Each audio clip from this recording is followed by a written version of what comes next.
Hola, muy buenos días.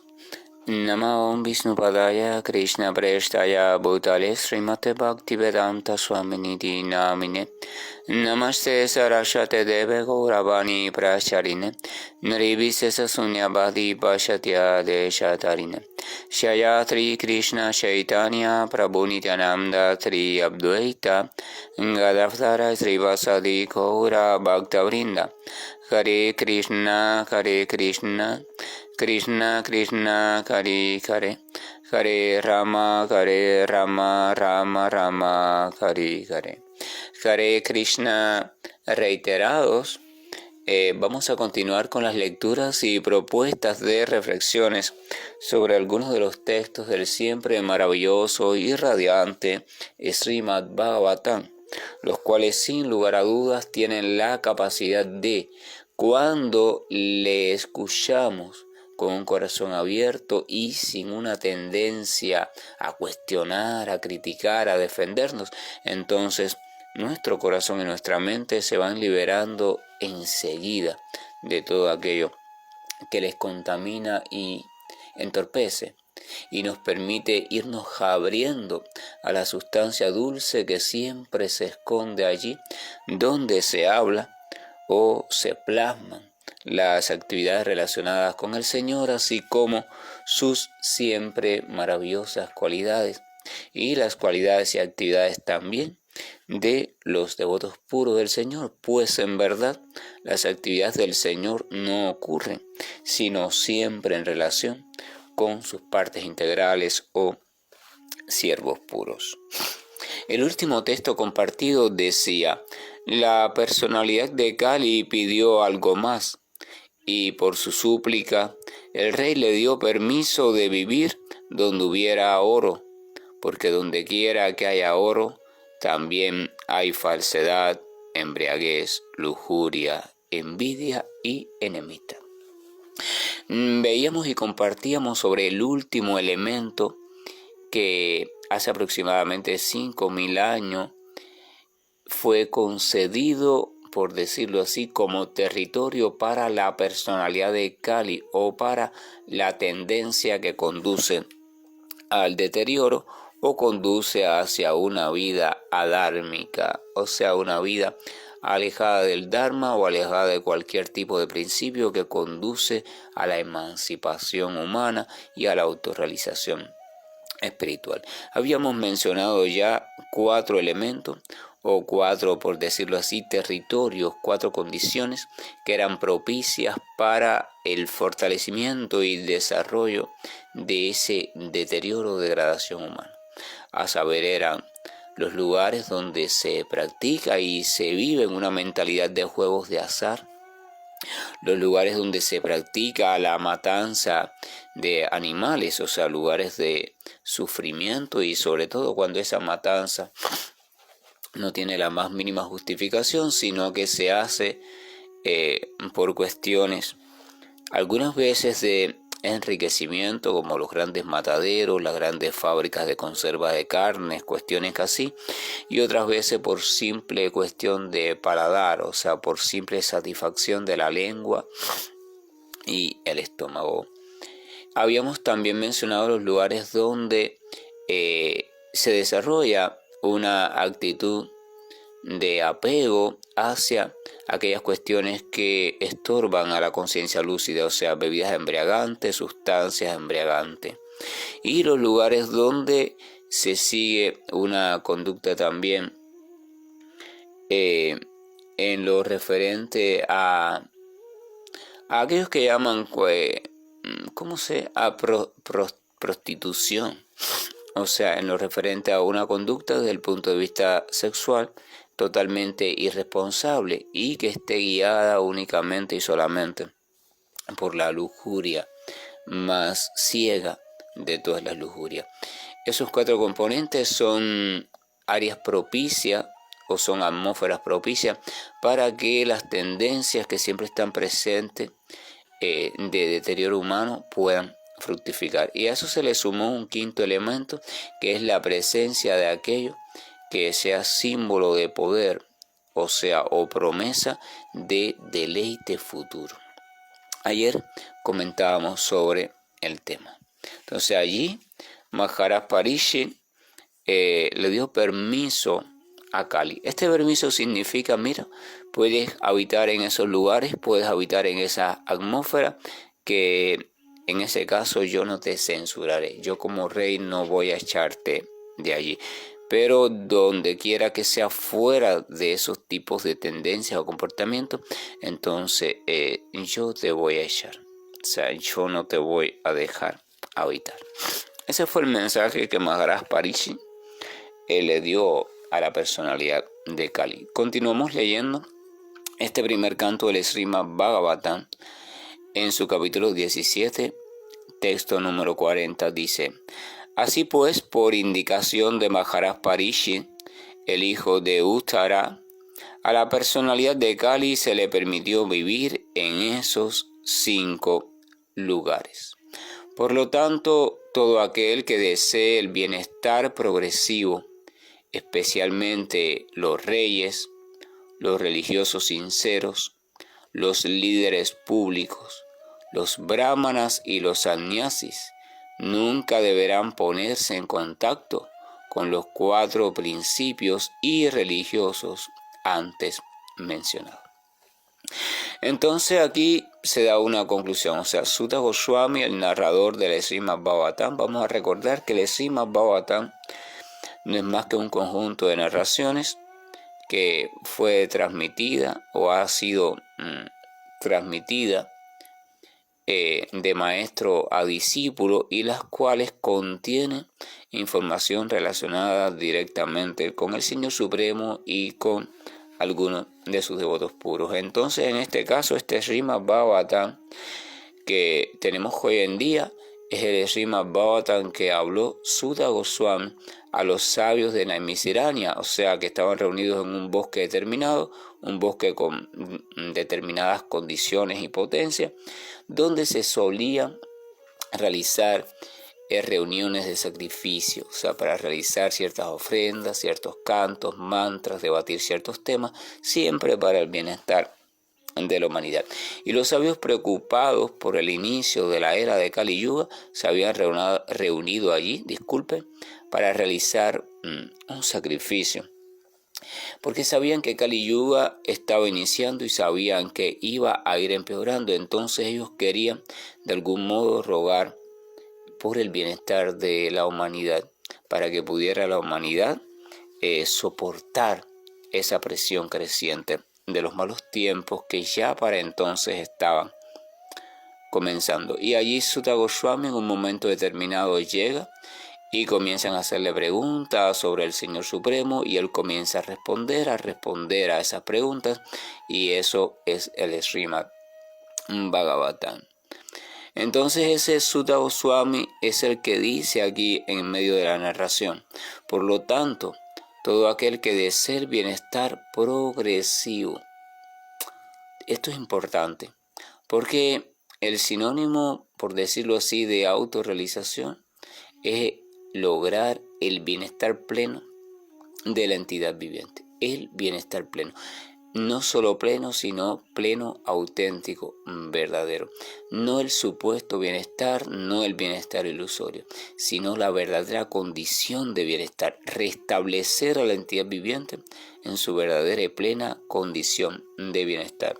Siempre la condición de bienestar tiene que estar relacionada estrechamente con la identidad real, porque no puede una criatura obtener bienestar pleno a no ser que primero se resitúe en su real identidad. Un pez puede llegar en un momento determinado a creerse que es una gallina y a intentar vivir como gallina, pero nunca va a lograr ser feliz, aunque momentáneamente pueda encontrar instantes de supuesto gozo. Nunca va a ser una felicidad estable, por una simple razón, porque en verdad él no es una gallina. Después puede probar y soñar o desear ser un perro, después ser un caballo, después creer que si convierte en un ave y vuela muy alto va a ser feliz, después, pero nunca va a lograr ser feliz, ni de manera estable, ni de manera plena, y mucho menos de modo natural, porque está intentándolo ser con desconocimiento de su real identidad. Lo mismo sucede con la potencia de vida, a lo que llaman el alma o como le quieran llamar. La criatura de naturaleza espiritual nunca puede lograr la plenitud de la dicha o la estabilidad de dicha dicha en el plano meramente material. O sea, necesita conocer y necesita estimular su dimensión o naturaleza espiritual.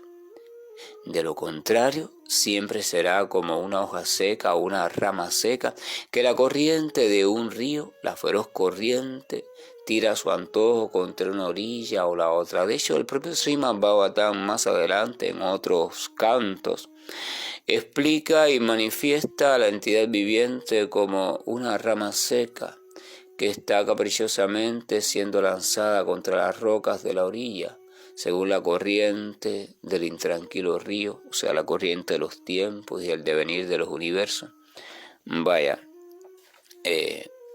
realizando o vaya haciendo con ella. Entonces está diciendo que aquellos que busquen el bienestar creciente, tanto a nivel individual, que debería ser la tarea de cada individuo, de cada ser humano, así como a nivel colectivo, o sea, desde el punto de vista de aquellos que tienen bajo su responsabilidad a otros individuos o grupos de seres humanos. Y menciona algunos, por ejemplo, los reyes. Se supone que los reyes o gobernantes o presidentes tienen la responsabilidad sobre una población determinada. Por tanto, ellos también deberían seguir este consejo que se va a dar ahora. Los religiosos, porque son aquellas personas que también supuestamente andan en busca del bienestar espiritual o el pleno bienestar. Los líderes públicos no son presidentes, no son reyes, pero tienen también el deber de guiar y de administrar ciertas cuestiones de orden social. Los brahmanas, entiéndanse por brahmana los estudiosos o los conocedores o buscadores del conocimiento y conocedores de las reglas, los buenos criterios, etc. Los sannyasis o los guías también espirituales de la humanidad. Dice que todas esas personas nunca, o sea, todo aquel que busca el bienestar creciente, nunca deben ponerse en contacto con los 4 principios irreligiosos antes dichos. Es un razonamiento lógico.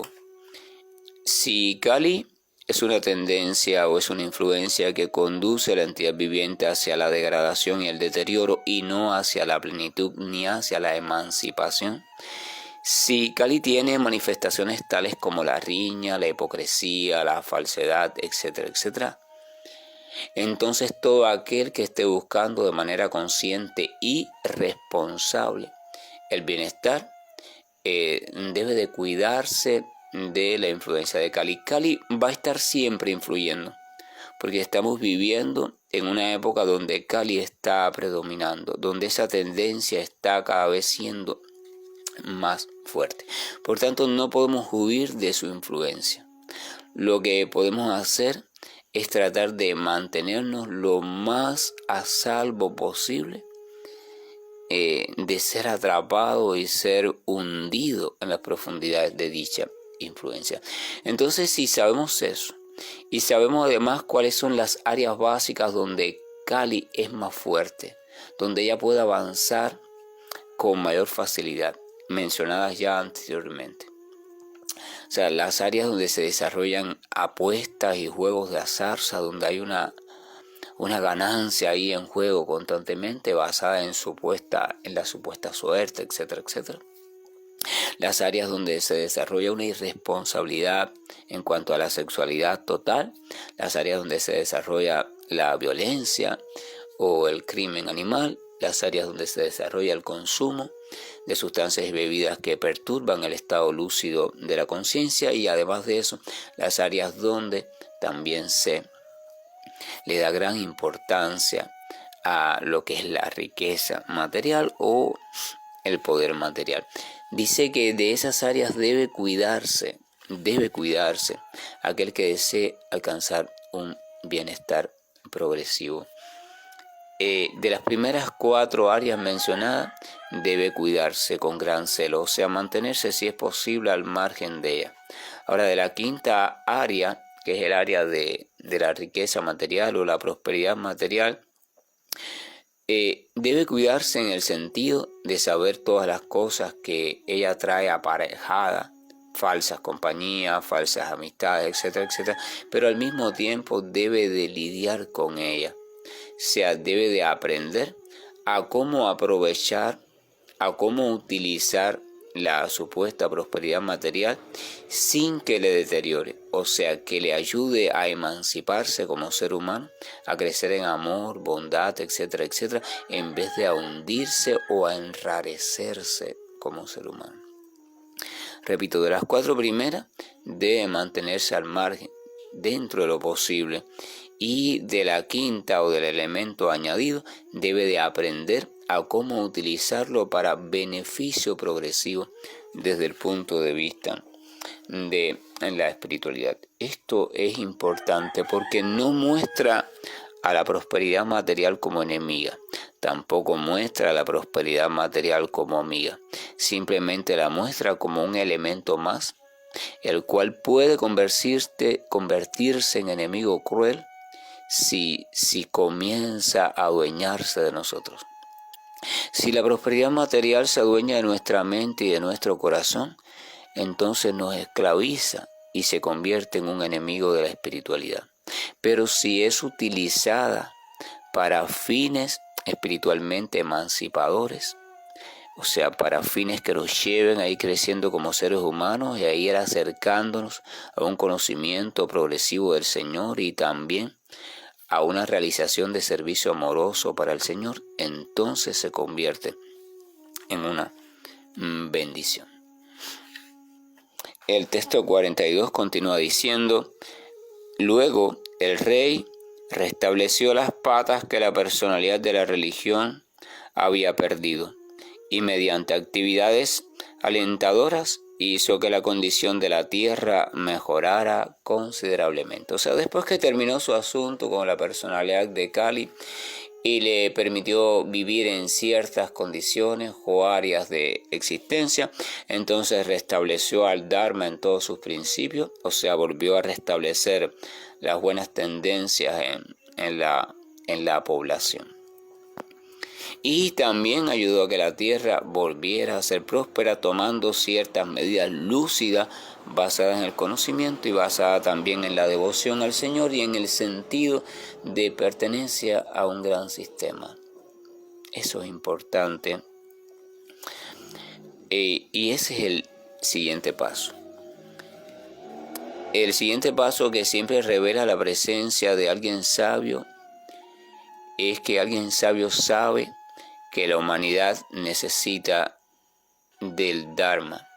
La humanidad necesita de una serie de propuestas y de referencias de comportamiento que apunten hacia diferentes ámbitos, que le permita a cada individuo, ya sea de forma personal, individual o de forma grupal, proceder de manera favorable para su propia evolución y no para su degradación. Eso es uno de los significados de la palabra Dharma. No se puede avanzar socialmente, no se puede avanzar individualmente si uno no acepta, si uno no asimila la necesidad y la autoridad del Dharma, al menos en la primera etapa de ese avance, hasta que se logre la madurez y la comprensión necesaria para un poco trascender el marco rígido que puede implicar después el siempre guiarse por un Dharma específico. Pero en un principio es necesario, y más que necesario, es imprescindible. Por tanto, el rey Parishit, un líder responsable, restituye el buen Dharma en ese momento en la humanidad, y además de eso desarrolló planes y estrategias para que la tierra volviera a equilibrarse, porque se sabe también parte de un sistema universal. El ser humano en tanto es criatura con una dimensión espiritual, pero también con una dimensión material, entonces tiene que tener en cuenta ambas cuestiones. El Dharma apunta hacia el equilibrio de la dimensión material en pos de la emancipación espiritual.